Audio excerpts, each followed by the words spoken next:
எனது அன்பிற்குரியவர்களே அனைவருக்கும் வணக்கம். நீங்க எல்லாரும் நல்லா இருக்கிறீங்களா?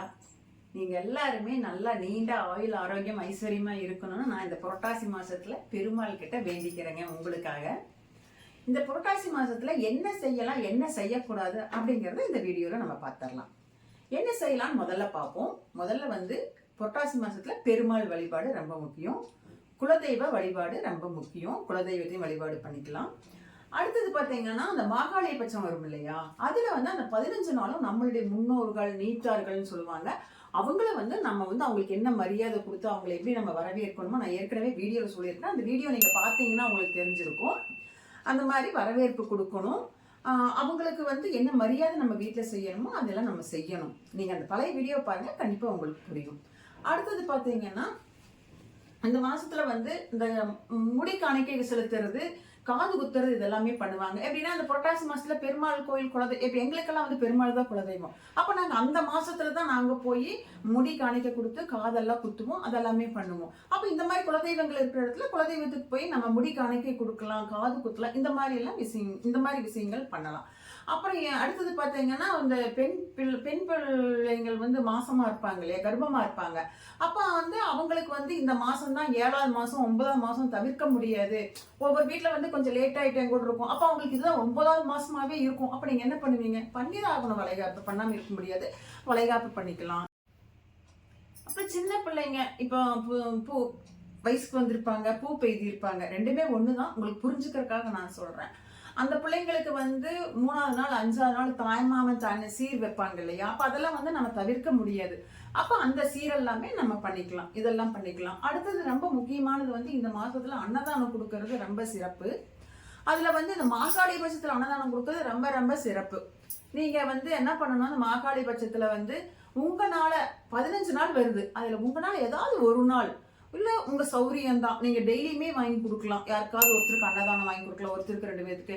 இல்ல நம்மளால ஒரு நாள் வாங்கி கொடுக்க முடியும், 2 நாள் வாங்கி கொடுக்க முடியும் அப்படின்னா உங்க சௌரியம். ஏதாவது ஒரு கோயில் பக்கம் போனீங்கன்னா, கோயில் பக்கமா இல்ல ரோட்டு பக்கமா போனீங்கன்னா யாராவது ஒரு 2 பேருக்கு ஒரு 4 இட்லி இல்ல உங்க வீட்லயே நீங்க செஞ்சு எடுத்துட்டு போய் அவங்களுக்கு 2 பேருக்கு அன்னதானம் கொடுத்தாலும் ஓகே தான்.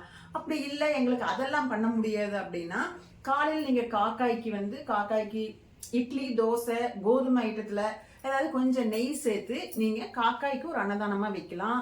பிஸ்கட் முடியல, அதுவும் முடியல அப்படின்னா பிஸ்கட் வைக்கலாம். இந்த மாதிரி ஒரு மிக்சர் வைக்கலாம். என்ன வேணா நீங்க காக்காய்க்கு வைக்கலாங்க.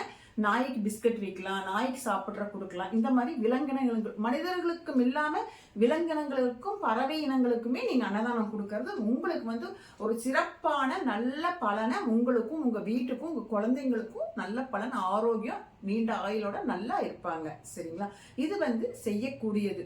செய்யக்கூடாதது என்னன்னு அப்படின்னு பாத்திரலாமா? வாங்க. இப்ப நம்ம இந்த மாசத்துல என்ன பண்ணக்கூடாது அப்படிங்கறத பாத்திரலாம் வாங்க. என்ன பண்ணக்கூடாதுன்னா, முதல்ல நம்ம இந்த மாசத்துல அசைவம் சாப்பிடக்கூடாது. சரிங்களா? 2வது திருமணங்கள் செய்ய மாட்டாங்க. இது கடவுளுக்கு உகந்த மாதம் அப்படிங்கறதுனால திருமணம் செய்ய மாட்டாங்க. அடுத்தது 3வது வீடு, புது வீடு பால் காய்ச்ச புண்ணியோஜனை, அதாவது கிரகப்பிரவேசம் பண்ண மாட்டாங்க. அப்புறம் இந்த வீடு வாடகைக்கு இருக்கிறவங்க கூட மாத்த மாட்டாங்க. அப்படியே மாத்தி வீடு மாத்தி போய் பாலும் காய்ச்ச மாட்டாங்க. வாடகை வீட்டுல இருக்கிறவங்க மாத்தி போய் வீடு பால் காய்ச்ச மாட்டாங்க. சப்போஸ் வீடு பால் காய்ச்சியே ஆகணும், வீடு மாத்தியே நம்ம ஆகணும், நமக்கு கொஞ்சம் டார்ச்சரா இருக்குது, நம்ம கண்டிப்பா போயே ஆகணும், இல்ல ஒரு வேளை நம்ம ஃபாரின் போறோம், இல்ல வேற நாட்டுக்கு போறோம், ஏதோ ஒரு சூழ்நிலையில நம்ம வீடு மாத்தி ஆகணும், நம்ம இருக்கிற இடத்துல இருந்து வேற இடத்துக்கு போகணும் அப்படின்னா வேற வழியே இல்லை. நம்ம குலதெய்வத்தையும் முதல்ல வேண்டிக்கணும். அதுக்கப்புறமா நம்ம பெருமாள் மேலேயும் வார்த்தை போட்டுட்டு நம்ம வீடு பால் காய்ச்சிக்கலாம். வேற என்ன பண்றது? நம்ம சுச்சுவேஷன் அப்படி இருக்கும்போது நம்ம ஒன்றும் பண்ண முடியாது. கடவுள் எல்லாத்தையும் பார்த்துக்குவாரு. அவருக்கு நமக்கு வர கெட்ட பலன்களை எல்லாம் நல்லதாக அவர் மாற்றி கொடுப்பார் அப்படின்னு நம்ம நம்புவோம். சரிங்களா? இந்த வீடியோ கண்டிப்பா உங்களுக்கு யூஸ்ஃபுல்லா இருக்கும். இந்த மாதிரி விஷயங்கள் தெரியாம நிறைய பேர் இருப்பாங்க, அவங்களுக்கு நீங்க ஷேர் பண்ணி பாருங்க. ஏதாவது கேட்கணும்னா எனக்கு கமெண்ட் பண்ணி கேளுங்க, நான் உங்களுக்கு ஆன்சர் பண்றேன். இந்த மாதிரி வீடியோஸ் நான் நிறைய போட்டுட்டு இருக்கிறேன். தெரிஞ்சுக்கணும்னு விரும்புனீங்கன்னா என்னோட கௌரிஸ் கோமி சேனலை சப்ஸ்கிரைப் பண்ணிட்டு பாருங்க. நன்றி, வணக்கம்.